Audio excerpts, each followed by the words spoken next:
Hey, hi. Hello. Welcome to Kapian Conversation with me, here, Meera. You've seen the title already. Yes, it is on self centered. Am I healed by being loved or controlled? Well, have you asked this question to yourself sometime? I would ask you to just pause for a while. Go and stand in front of the mirror. When you receive love, how do you feel? The love that you receive, is it helping you to take the next step in your life? Is it helping you to stay calm and peaceful? Is that love that you're receiving is making you to feel confident or empowered? Okay. If you are like that cat on a wall situation, let me invite you. Is that love making you feel confused? The love that you receive, are you now asking your own self, what do I say? Pour yourself a cup of coffee. Today isn't about pointing fingers. It isn't about diagnosing anyone. It isn't even about any narcissism or narcissistic thoughts. It's about something much quieter. A question, one that actually sat with me for a long time. It's still with me, within me. I've also felt at times that it is just ingrained in my DNA. Am I healed because I'm loved or because I am controlled? There is a difference, a huge one. And sometimes we don't even know which one we are living, which one we are living with. A story before we begin. Imagine a child learning to ride a bicycle. Every few seconds, I mean, every fraction of that few seconds, someone behind keeps holding the seat. Don't go there. Not like that. Careful. Turn. Slow. The child survives. Never falls. Never even gets hurt.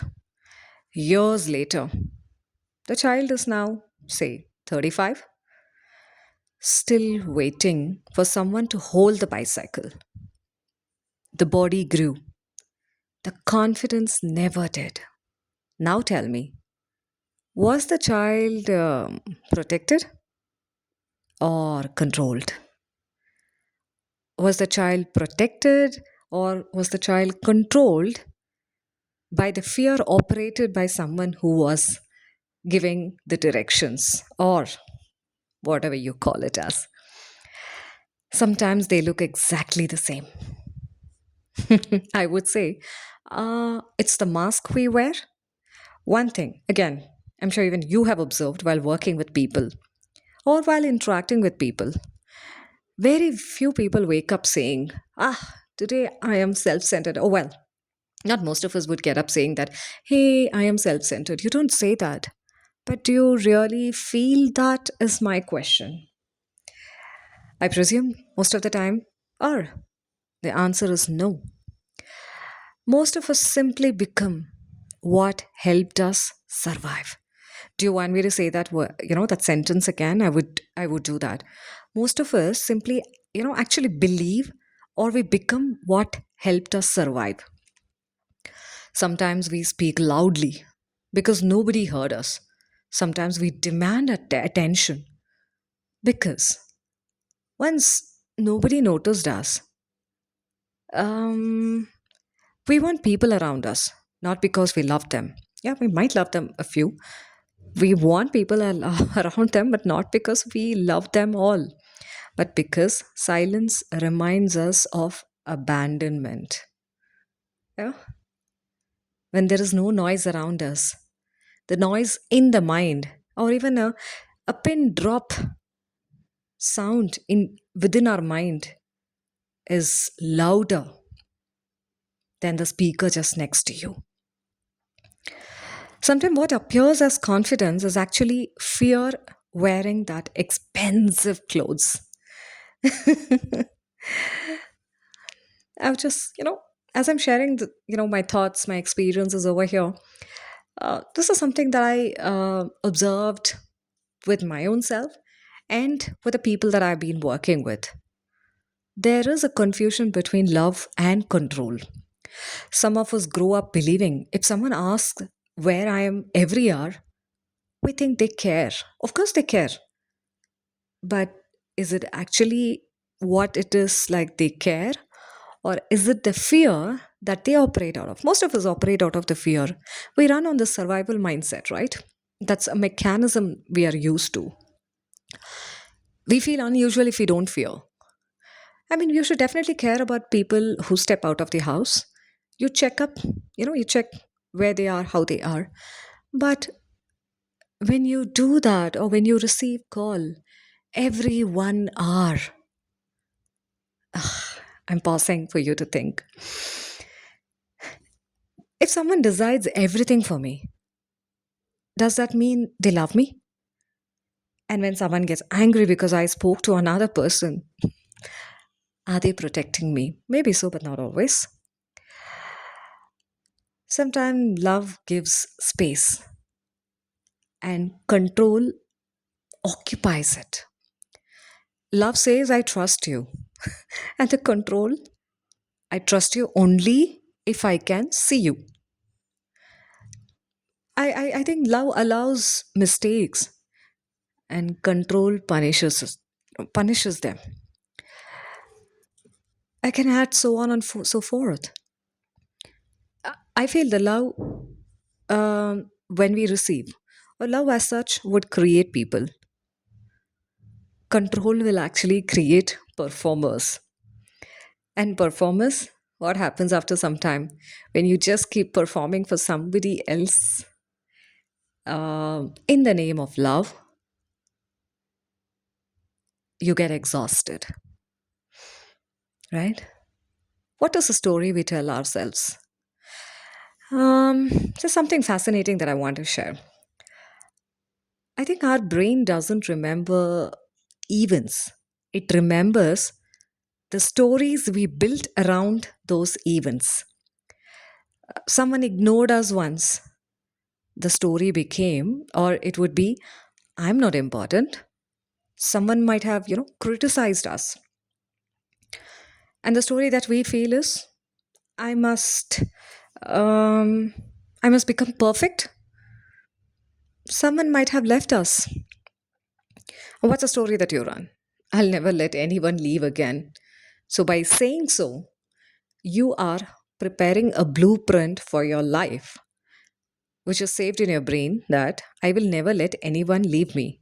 Because someone left you, you have created a blueprint in your mind and you live in a mirage saying that I will behave or I will behave as per the outcome of the other person's love so that she or he doesn't leave me.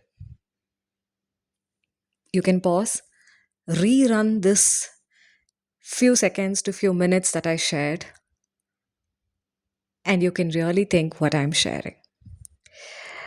So we hold, we cling on to the person, we demand, we manipulate, or are we letting them to manipulate us? I'm not talking about the evil thought about the manipulation. Are we dependent on our love or that little smile on the face based on the emotion shared by the other person? Our younger self is still trying to negotiate that safety, right? Um, I would call what I'm sharing now as a mirror moment. When in my workshops, I often ask participants, what if the behavior isn't the story? You want me to say that again? I'll do that. What if the behavior isn't the story? What if it's only what can I say? A subtitle? What if beneath every reaction there is an unfinished conversation? What if, beneath that every controlling behavior we come across, there is an abandoned child? And beneath that, every self centered person is someone who never truly experienced being seen. It's like not excusing, not justifying, simply understanding. That's what we all want, right? End of the day, any transaction, be it in the finance or on the business or in the share market, to play a game or even a gambling, understanding is the principle, right? Because understanding changes how we respond.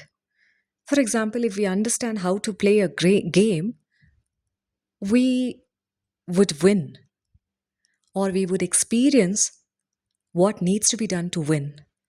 But if we don't understand, it's like fighting with your own shadow. I would call this, like fighting with your own shadow. It is like a moment of pause between that reaction and response. People often ask me, Mira, how do you stop reacting? Honestly, I don't think reacting is the real problem. The question is, can I become curious before becoming angry? I have reacted several times. Um, the image consultant role that we wear outside our house is different, but the real self is the way we are within the four walls. We call it house or the home that we create. How are we within that four walls? Are we always leading a life of claustrophobic? What is that exactly? That's a kind of a life. Like I was mentioning, like, can I be curious before becoming angry? Or can I say, like, what pain could be sitting beneath this person? Or also to, for myself. Because the bravest sentence isn't about you are wrong. Sometimes it's what happened to you.